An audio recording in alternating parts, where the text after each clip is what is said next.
est 18 h, vendredi 19 avril. On s'approche vers le week-end en douceur. Merci de nous rejoindre pour Accès Direct sur 8 Mont-Blanc. Nous sommes ensemble pour une petite heure d'actu et de rencontres en Savoie-Mont-Blanc. Au sommaire ce soir, des mois de mobilisation, des rassemblements. La grogne des avocats s'est fait entendre cette année en France contre la réforme de la justice. Le Conseil constitutionnel a tranché. Nous ferons le point avec deux représentantes du barreau d'Annecy dans quelques minutes. Nous parlerons aussi innovation avec la société Kervélo. Installée dans la vallée de l'Arve, elle conçoit et assemble des solutions innovantes pour faciliter vos trajets en vélo. Marc Lebonne, son dirigeant, me rejoindra sur ce plateau. Un agenda au doux goût de chocolat forcément ce soir. Camille viendra nous donner ses bonnes idées de sortie à la fin de cette émission. Et à 18h30, comme chaque jour, on retrouve le JT. Et c'est Victoria qui s'y colle avec le sourire ce soir. Salut Victoria. Salut Panette. Et ben, j'ai pas du tout noté les titres. Et donc, on va commencer par parler chocolat aussi, forcément. Exactement, le week-end de Pâques qui débute. Et à cette occasion, Camille Rivollet est allée à la rencontre d'un chocolatier du côté d'Aix-les-Bains. Il s'appelle Sébastien Fautrel et on verra donc son portrait dans le journal. Et puis, on parlera aussi du camp d'art qui se prépare du côté des Ouches. Il se prépare, il fera son retour en 2020 dans le circuit des coupes, de la Coupe du Monde du ski alpin. C'est Sébastien qui est allé aux Ouches ce matin pour le lancement des travaux et les élus étaient au rendez-vous. On verra son reportage. Merci Victoria, on se retrouve tout à l'heure pour la revue de presse. Comme promis, c'est l'actu du jour. On va parler réforme de la justice. Bonsoir. Myriam Kéré, vous êtes bâtonnier du barreau d'Annecy et Pauline Cornu, avocate et membre du Conseil de l'Ordre. Merci d'être sur ce plateau. Alors, la réforme de la justice, on a beaucoup parlé au cours des derniers mois, rassemble une centaine d'articles. Elle a été adoptée au mois de février dernier par le Parlement. Le Conseil constitutionnel a eu un mois pour évaluer les différents recours. 57 articles étaient contestés, notamment par votre profession. Il a rendu son avis fin mars. C'est la plus longue décision d'ailleurs rendue à ce jour par l'institution. C'est dire la complexité et l'importance de cette réforme. Finalement, une dizaine d'articles censurés, en partie sur la petite soixantaine d'articles contestés. Parmi vos victoires, une très symbolique, je crois. Le Conseil constitutionnel a retoqué le fait de donner aux caisses d'allocation familiale le pouvoir de modifier le montant des pensions alimentaires. C'était un de vos combats principaux. Oui, effectivement, puisque pour nous, cette compétence transmise au directeur de la caisse des allocations familiales crée ce qu'on appelle un conflit d'intérêts, puisque le directeur, enfin la caisse en tout cas, verse des allocations et la crainte que l'on avait, c'est que les pensions soient fixées en tenant compte de la possibilité de diminuer ces pensions, ou en tout cas de les prendre en compte, mais dans le sens favorable pour la caisse, c'est-à-dire en donner moins que ce qu'auraient pu prétendre les familles. Donc effectivement, nous sommes plutôt contents de ce point de vue-là. Alors parmi vos autres victoires, il y a également le renforcement des pouvoirs du procureur de la République qui a été retoqué, le recours généralisé à des techniques spéciales d'enquête également. Globalement, il y avait plusieurs articles jugés liberticides et ils ont été retoqués également. C'est une victoire. Je vais juste prendre un micro pour vous, pour qu'on vous entende mieux. Il grésille un peu l'autre. Vous, c'est bon. Donc, du coup, voilà, tous ces articles jugés liberticides, retoqués, là aussi, c'est une victoire. Oui, pour nous, c'était une partie de la réforme qui était vraiment importante à voir réformée, justement, à voir retoquée par le Conseil constitutionnel, puisqu'elle portait gravement atteinte aux libertés. Et on peut se féliciter de ce que nos institutions fonctionnent et de ce que le Conseil constitutionnel a joué son rôle de garant. Puisque, sans rentrer dans le détail, l'idée était effectivement d'étendre les pouvoirs d'enquête sans nécessairement le contrôle d'un juge, à savoir un juge spécifique qui est le juge des libertés de la détention, et ça n'a pas été validé. Sur quoi vous n'avez pas été entendu ? Alors, nous n'avons pas été entendus, par exemple, sur la méthode de médiation, puisque les plateformes numériques ont été validées pour ce genre de méthode de règlement des conflits.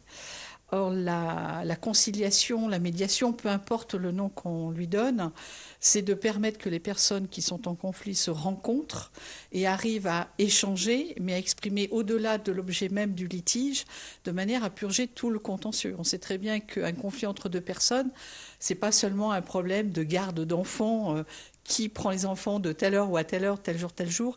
Il y a tout un contexte autour qui va avec, qui concerne l'éducation, qui peut concerner le suivi, la manière de s'en occuper, d'organiser les loisirs. Et il faut arriver à ce que les gens échangent là-dessus. Est-ce que par une plateforme électronique, ils pourront le faire? C'est pas du tout certain. Alors aujourd'hui, on dit on va le tenter, le faire. Est-ce que ce sera l'impact souhaité, c'est-à-dire une diminution du nombre de cas soumis au juge? On verra. Mais en tout cas, l'idée de la plateforme numérique est antinomique à la notion même de médiation et de conciliation. Vous êtes aussi vigilant sur une autre forme d'expérimentation, les tribunaux criminels. Il va y en avoir un par département. Le jury populaire des assises en fait, va être remplacé par une cour composée de 5 magistrats. Qu'est-ce que ça va changer? Alors, il est vrai que c'était un point de contestation extrêmement important. Puisque désormais le citoyen qui peut être juré d'assises ne le sera plus, puisque la décision sera prise par des magistrats professionnels. Donc pour nous, le fait que le Conseil constitutionnel n'ait pas rétoqué ce pan de la réforme est un point justement de bataille que nous n'avons pas gagné et qui est problématique, puisque la décision de devoir créer ces tribunaux criminels est essentiellement guidée par un objectif budgétaire. Une cour d'assises coûte très cher. Mais par contre, là, je pense que le symbole qui est envoyé n'est pas forcément le bon, puisqu'il était important que le citoyen contribue à l'œuvre de justice. Il ne le fera plus. Et également pour le plaignant, puisqu'en fait seront passibles seront jugés par ces tribunaux les crimes pour lesquels la peine encourue va jusqu'à 20 ans. Donc notamment le cas typique était le viol. Le viol, c'est une lutte de plusieurs années pour voir reconnaître cette infraction comme un crime. Aujourd'hui, on a le sentiment, peut-être, en tout cas le symbole qui est envoyé, c'est à nouveau de considérer que c'est une infraction intermédiaire, ni un délit, ni un crime. Il est au milieu, il sera jugé non plus par une cour d'assises, mais par un tribunal criminel. C'est peut-être dommageable. Une autre inquiétude qui persiste, c'est l'aménagement des peines le système va être réformé. On le sait, il y a beaucoup de monde dans les prisons, c'est le cas notamment à celle de Bonneville. Ça peut avoir un impact très concret pour les justiciables, pour les professionnels aussi, que vous êtes assez rapidement. Je te laisse répondre. Oui, également, puisqu'en fait, ce qu'il faut savoir, c'est qu'en l'état antérieur du droit, pouvaient être aménagées des peines qui vont jusqu'à 2 ans. C'est-à-dire que le tribunal vous condamne à 2 ans de prison, vous entrez dans la possibilité d'un aménagement. Aujourd'hui, cette loi a réduit le quantum, c'est-à-dire que si vous êtes condamné à une peine d'1 an, vous pouvez bénéficier d'un aménagement, au-delà, non. Donc c'est problématique dans un contexte de surpopulation carcérale, puisque contrairement à ce qu'on pourrait croire, il est assez courant de pouvoir être sanctionné à hauteur d'1 an d'emprisonnement, et donc on augmente le nombre de personnes qui ne bénéficieront pas d'un aménagement de peine. Donc on augmente le nombre d'incarcérations. Et ce qu'on sait, c'est qu'effectivement, si on prend l'exemple de la maison d'arrêt de Bonneville, elle n'est pas différente des autres maisons d'arrêt de France. Donc on a également un problème de surpopulation carcérale à Bonneville. Quid du coup de la gestion des détenus? Alors, une autre question en suspens, c'est également la fusion des tribunaux d'instance et de grande instance. Qu'est-ce que ça va changer pour vous à Annecy, en Haute-Savoie, et pour les justiciables? Alors, a priori, la réforme concerne essentiellement une fusion administrative, c'est-à-dire que les 2 équipes qui étaient séparées avant au tribunal d'instance et tribunal de grande instance vont être mises dans une seule, ce qui permettra au président de juridiction de peut-être mieux répondre aux besoins d'audience, également aux besoins de greffiers et donc de traitement des dossiers.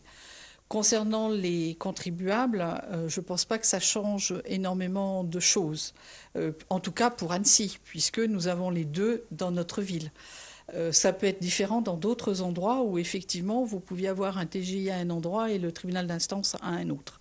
Donc là, effectivement, il pourrait y avoir un problème de déplacement que les gens pourront peut-être pas assumer à ce moment-là. Pour Annecy, c'est pas un vrai problème en fait. Globalement, vous êtes, on l'a dit, mobilisé. On voit encore des images là au cours des derniers mois. Là, la mobilisation, elle est terminée. Vous avez obtenu gain de cause sur certaines choses, pas sur d'autres. Maintenant, disons l'étape d'après. Alors, l'étape d'après, c'est l'attente des décrets d'application, puisque parmi les questions importantes, il est question d'expérimenter une spécialisation des juridictions qui nous fait craindre en fait que les juridictions soient vidées de leur pleine souveraineté et de leur plein contentieux. Et là, on va être effectivement attentif. Donc, effectivement, on n'est plus dans la rue, on se fait beaucoup moins entendre, mais on reste attentif à ce qui se prépare. Et certainement que la rentrée sera peut-être un peu mouvementée, on ne le sait pas encore, mais on reste attentif, effectivement. Vous êtes des professionnels inquiètes ? Le terme n'est pas exact, on est plutôt désœuvré du fait que la justice, c'est pas un mot vain. Ça fait partie des grands acquis de notre histoire, notamment de la Révolution française, qui avait plaidé pour une justice de proximité, accès pour tous et participation de la population avec les jurys d'assises.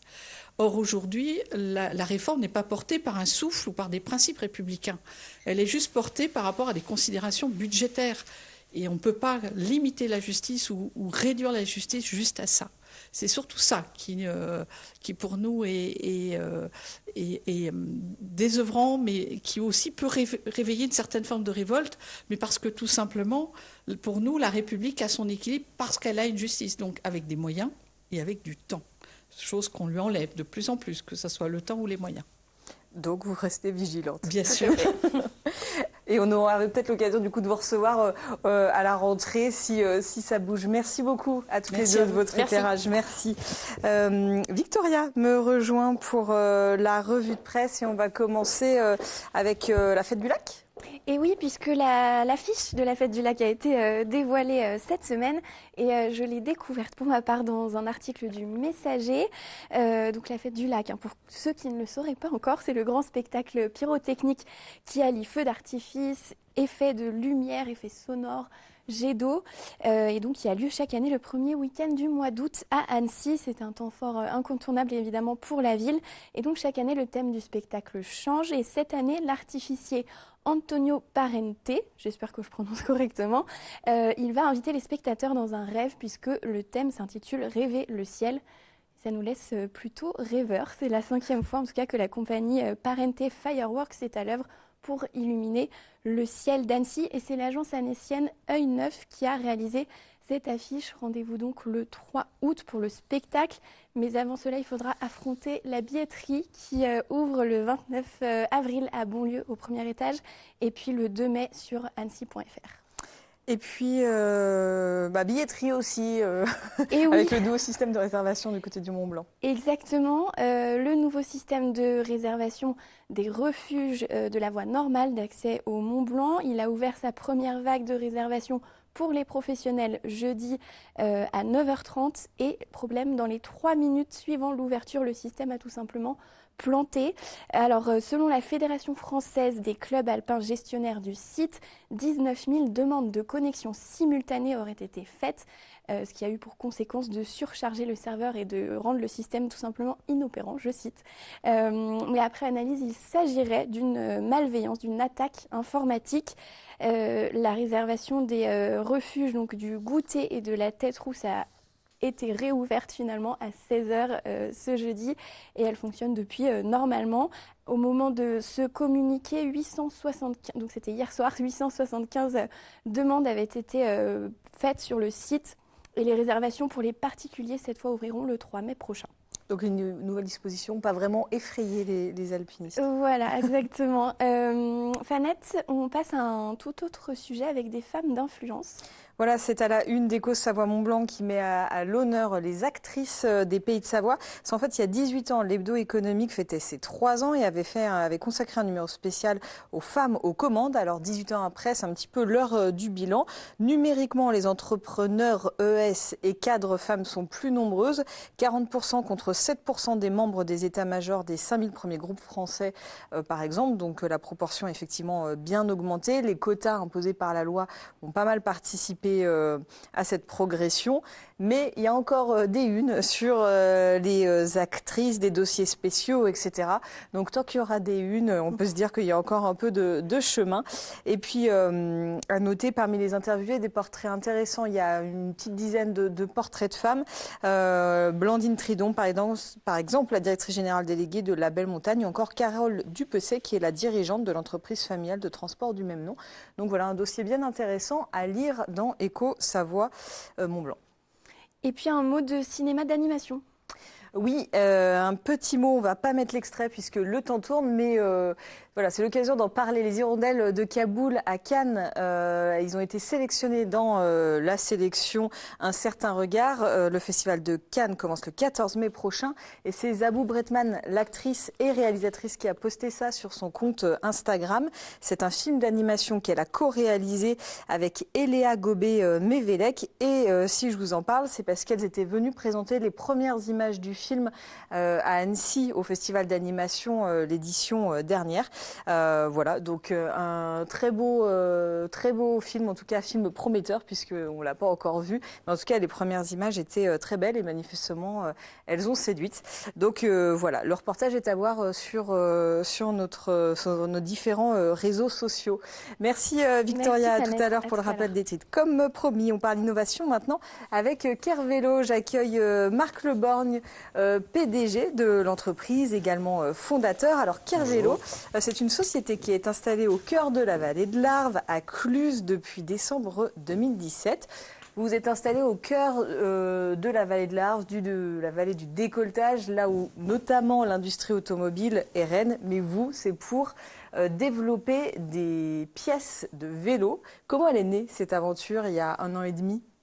Alors l'aventure, il y a 1 an et demi, elle est née d'une certaine façon à travers la convergence de la curiosité, de la passion, mais aussi une approche assez pragmatique de l'usage en fait du vélo.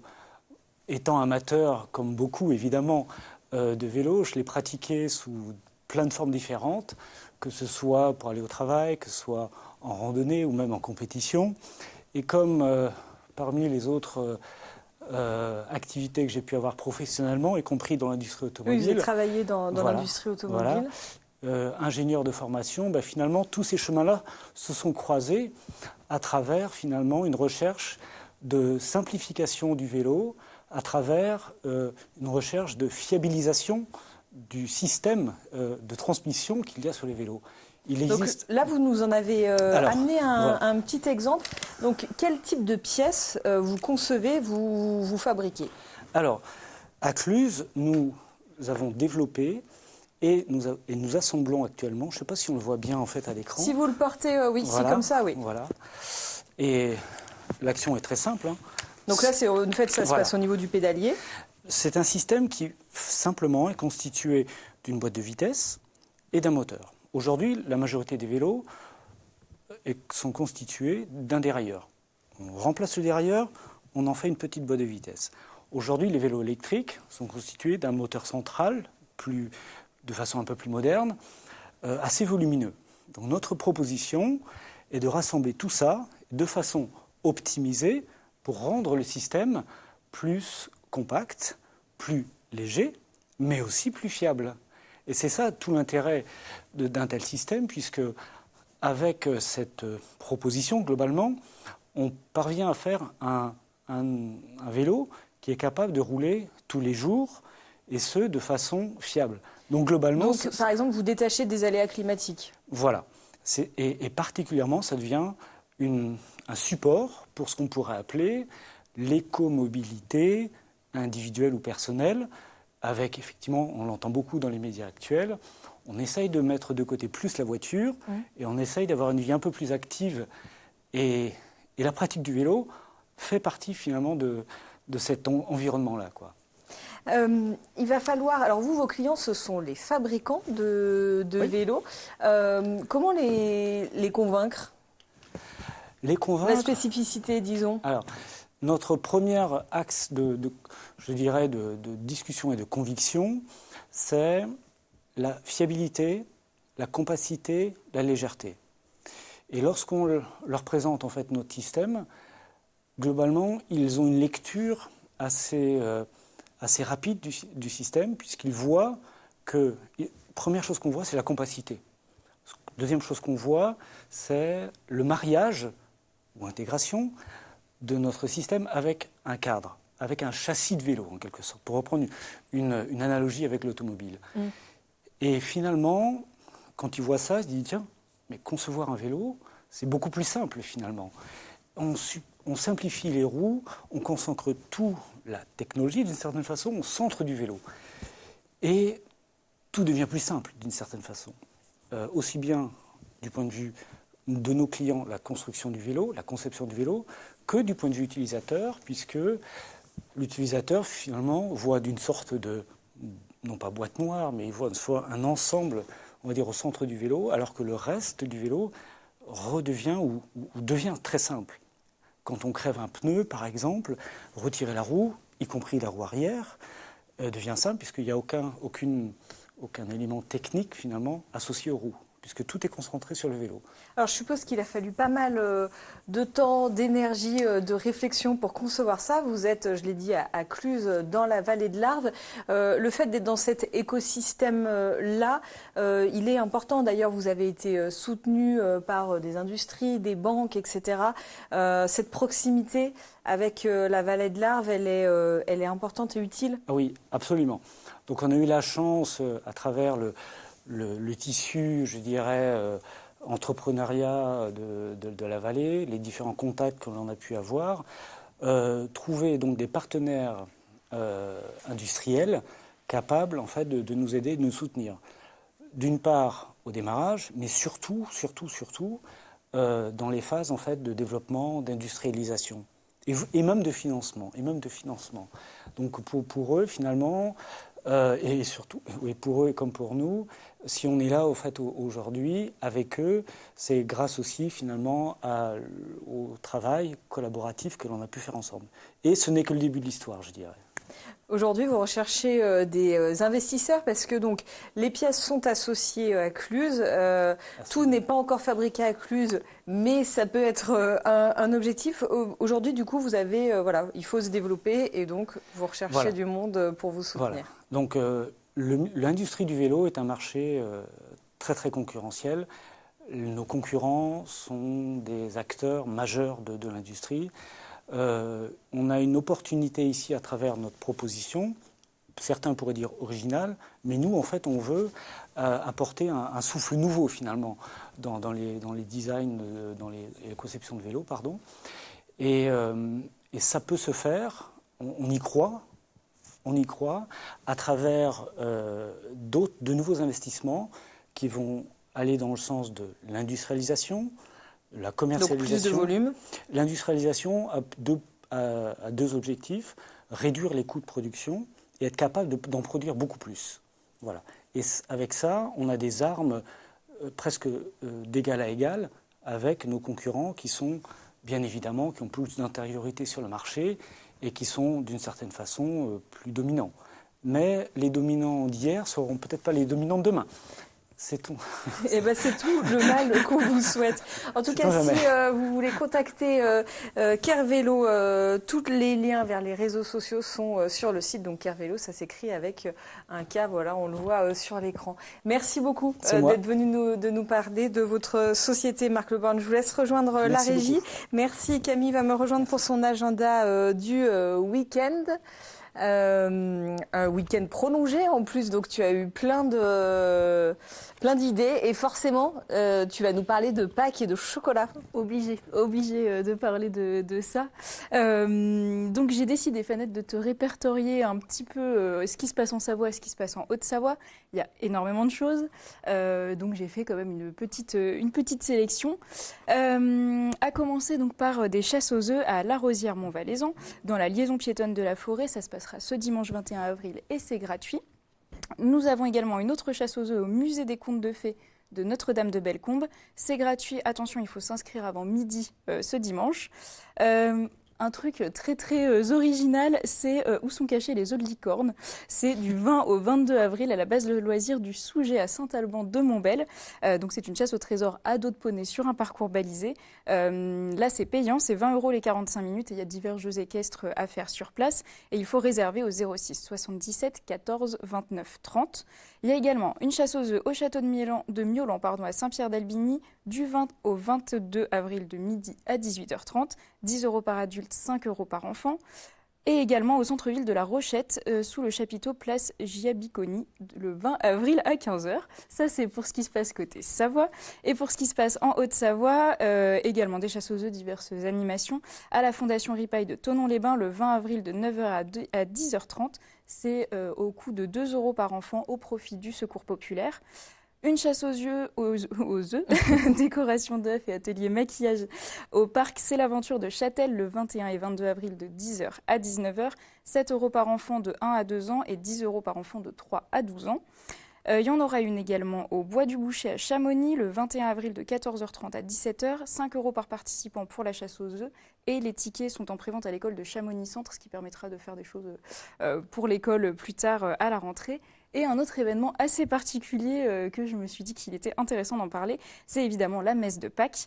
Ça se passera au téléphérique des Grandes Platières à Flaine, face au Mont Blanc, entre 10h et 11h. Et sachez que les remontées mécaniques sont offertes à tous les participants de la messe. Donc voilà, un joli petit condensé de Pâques. Si vous n'avez rien compris, n'hésitez pas à me re-regarder en replay, parce que ça fait beaucoup d'infos. pour noter toutes les infos.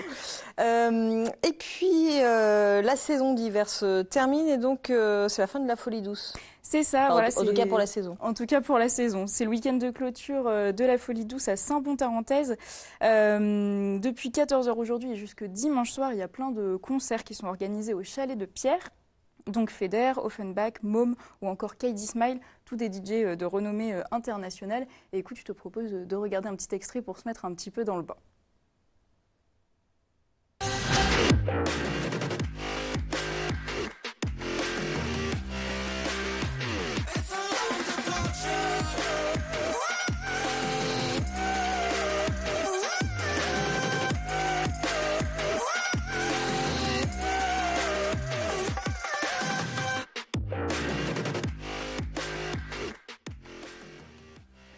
Voilà, ça donne envie pour finir la saison. Pas mal comme week-end. Et puis donc au niveau des tarifs, pour samedi et dimanche, le tarif est à 27 €. Les réservations se font en ligne sur le site festivalfolie12-courchevel.com. Et puis du côté de la Clusaz, c'est le rendez-vous pareil de fin de saison. Oui, un événement assez drôle ce dimanche 21 avril à la Clusaz. Depuis 1987, environ 150 participants participent à cette épreuve de water slide au lac des Confins. Alors la water slide, c'est en gros parcourir à ski, monoski, snowboard, tout objet glissant, la plus grande distance sur le lac des Confins après avoir pris son élan sur une pente raide enneigée. Le record est de 155 mètres en 2010. Depuis, personne n'a fait mieux. À 8h, le secrétariat de course ouvrira donc pour les inscriptions. Vous pouvez aussi vous inscrire sur le site défifolie.com. À 9h, il y aura donc les runs de qualification jusqu'à 14h30, puis les OJNI, donc objets glissants non identifiés, en équipe et déguisés. Ça, c'est vraiment le côté très très chouette. On peut le voir d'ailleurs sur ces images. Et à 18h, il y aura un after en musique et une buvette pour finir tranquillement la journée. Pour les spectateurs, il y aura également une tyrolienne de 11h à 15h et des baptêmes d'hélicoptères tout au long de la journée. Et puis, pour une sortie un peu plus écologique, sachez qu'il y a des navettes gratuites au départ de la gare routière toute la journée pour aller sur le site. Donc voilà. Je voulais en parler. Et en plus, il va faire beau, je crois. 10 ans de théâtre d'impro du côté de Bonneville. Oui, c'est les 10 ans des Scarabées. C'est la troupe d'improvisation théâtrale de Bonneville. Donc, pour l'occasion, ils ont décidé de faire un festival de théâtre d'improvisation avec 60 improvisateurs. 25 heures de spectacle en tout sur 3 jours de festivités. Ça se passe donc à l'Agora de Bonneville, à la médiathèque, place de l'Hôtel de Ville également. En tout cas, le programme détaillé est sur le site de l'oceadebonneville.fr. Les spectacles sont tous gratuits. Seuls les 3 spectacles du soir à l'Agora sont à 7 €. Voilà. Et puis, les réservations se font également en ligne. Il y a des ateliers découvertes de l'impro, des spectacles jeunes publics, un marathon d'improvisation, des challenges. Bref, plein de petites choses sympas pour se changer les idées. Et puis très rapidement, 2 rendez-vous du côté d'Annecy pour courir, pour commencer. Voilà, parce que je me suis rendu compte que je parlais que de courses officielles, mais on peut aussi s'entraîner Courir pour le tranquillement, plaisir. voilà, pour le plaisir. Donc Go Sport Annecy Bonlieu vous donne rendez-vous un samedi sur 2 pour une sortie gratuite d'1 heure menée par un coach. C'est ouvert à tous, pour tous les niveaux. Ce samedi, donc ce sera la prochaine, et ensuite le 4 mai, le 18 mai, et puis toutes les 2 semaines. Et vous retrouvez plus d'infos sur la page Facebook de Go Sport Annecy. Et puis après l'effort, le réconfort. Voilà, mercredi prochain, le 24 avril, de 19h à 22h, il y aura un premier apéro zéro déchet à Armalté, à Annecy. C'est organisé par le collectif Zéro Déchet d'Annecy. Il y a une session donc spéciale bénévole. L'idée, c'est de, si vous voulez donner un petit coup de main et puis rejoindre, pourquoi pas, le collectif Zéro Déchet d'Annecy. Voilà, c'est pour aller échanger à ce moment-là. La présentation du collectif sera faite, les prochaines actions menées notamment. Et puis, pareil, vous retrouvez toutes les infos sur le site ZD Annecy, enfin la page Facebook ZD Annecy, donc Zéro Déchet Annecy. Et en plus, c'est dans un lieu très sympa. Voilà. Merci beaucoup, Camille. Bonnes vacances. Oui, et puis bon week-end de Pâques à tout le monde. Profite bien, on se abandonne. retrouve dans 2 semaines, 3 semaines pour l'agenda du coup. Voilà. Merci Camille. Victoria me rejoint, pas de vacances pour toi. Et non, je Désolée. reste là. fidèlement Tu restes là et on commencera en parlant chocolat. Et oui, en cette veille de week-end de Pâques, Camille Rivolet est allée à la rencontre d'un chocolatier du côté d'Aix-les-Bains. Et puis le Candar se prépare. Il se prépare pour 2020 puisqu'il sera de retour sur le circuit de Coupe du Monde de ski alpin. Sébastien Germain nous en dira plus dans le journal. Et le journal, c'est juste après une petite page de pub. À tout de suite.